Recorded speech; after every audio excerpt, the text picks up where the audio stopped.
Hello, Sarika कांचनच्या दुनियेमध्ये तुमचं स्वागत आहे. तर रात्रीच्या जेवणासाठी मी बनवलेली तांदळाची भाजी आणि ह्या भाजीसाठी खूप काही एफर्ट्स घ्यावे लागत नाहीत. लसूण आणि मिरचीची फोडणी आणि मीठ टाकलं तरी भाजी खूप छान होते.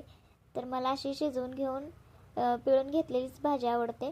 आता याच्यातली न्यूट्रिशन व्हॅल्यूज कमी होत असतील याच्यामुळे आणि होतातच, पण मला अशीच भाजी खायला आवडते.